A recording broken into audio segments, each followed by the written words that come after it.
Humanity is now standing at a crossroads. We must now decide which path we want to take.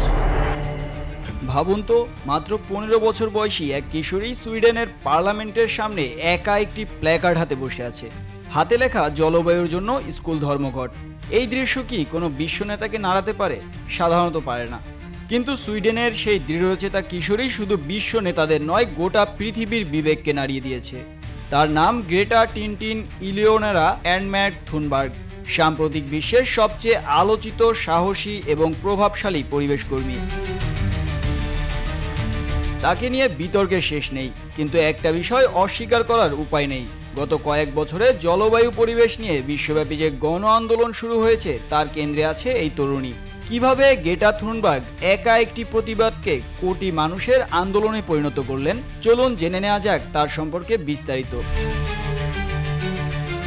2018 সালের আগস্টে Swedish নির্বাচনের আগে মাত্র 15 বছর বয়সে গ্রেটা জলবায়ু সংকটের প্রতিবাদে প্রতিদিন স্কুল বাদ দিয়ে সুইডিশ পার্লামেন্টের বাইরে একা বসে থাকতেন। তার দাবি ছিল প্যারিস চুক্তির সঙ্গে সামঞ্জস্য রেখে সুইডিশ সরকারকে কার্বন নিঃসরণ কমাতে হবে। তার এই একক প্রতিবাদ ধীরে ধীরে সামাজিক যোগাযোগ মাধ্যমে ছড়িয়ে পড়ে।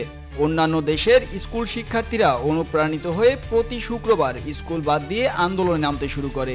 এটিই পরে বিশ্বব্যাপী ফ্রাইডেজ ফর ফিউচার বা স্কুল স্ট্রাইক ফর ক্লাইমেট নামে পরিচিতি লাভ করে। লক্ষ লক্ষ শিক্ষার্থী এই আন্দোলনের অংশ হয়েছে। জলবায়ু নিয়ে তার বক্তব্য সবসময় ছিল সরাসরি এবং আপোষহীন।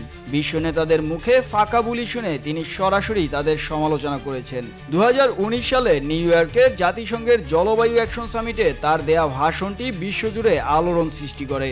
বিশ্ব নেতাদের দিকে সরাসরি তাকিয়ে তার বলা সেই বিখ্যাত বাক্যটি, how dare you, you have stolen my dreams and my childhood with your empty words, যার অর্থ দাঁড়ায়, তোমাদের সাহস কি করে হয়, তোমরা তোমাদের ফাঁকা বুলি দিয়ে আমার স্বপ্ন এবং শৈশব কেড়ে নিয়েছো।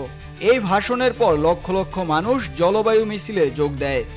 জলবায়ু দূষণের কারণে বিমান ভ্রমণ এড়াতে গ্রেটা সবসময় ট্রেন বা কার্বন মুক্ত ইয়টে করে বিশ্ব ভ্রমণ করেন। সাম্প্রতিক বছরগুলোতে গ্রেটা তার আন্দোলনকে কেবল পরিবেশের মধ্যে সীমাবদ্ধ রাখেননি, তিনি বৈশ্বিক মানবাধিকার ও ন্যায় বিচারের পক্ষেও সরব হয়েছেন। 2025 সালে গাজায় মানবিক সহায়তা নিয়ে যাওয়া গ্লোবাল সুমুথ ফ্লোটিলা নামক নৌবহরে তিনি যোগ দেন। গাজার জলসীমায় ইসরায়েলি নৌ অবরোধ ভাঙার চেষ্টার সময় তাকে গ্রেফতার করা হয় এবং পরে গ্রিসে ফেরত পাঠানো হয়। কারাগারে ইসরায়েলি বাহিনীর হাতে দুর্ব্যবহারেরও অভিযোগ তোলেন তিনি।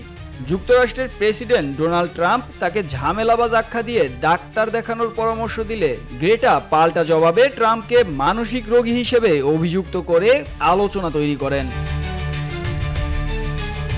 জলবায়ু আন্দোলনে তার অবদানের জন্য তিনি অসংখ্য পুরস্কার পেয়েছেন। তাকে 2019 সালে নোবেল শান্তি পুরস্কারের জন্য মনোনীত করা হয়েছিল। এছাড়াও তিনি রাইট লাভলিহুড অ্যাওয়ার্ড লাভ করেছেন। গ্রেটা থুনবার্গ কোনো সাধারণ আন্দোলনকারী নন, তিনি হলেন তরুণ প্রজন্মের প্রতিশ্রুতির প্রতীক, যারা বিশ্ব নেতাদের নিষ্ক্রিয়তার বিরুদ্ধে প্রশ্ন তোলার সাহস দেখিয়েছেন।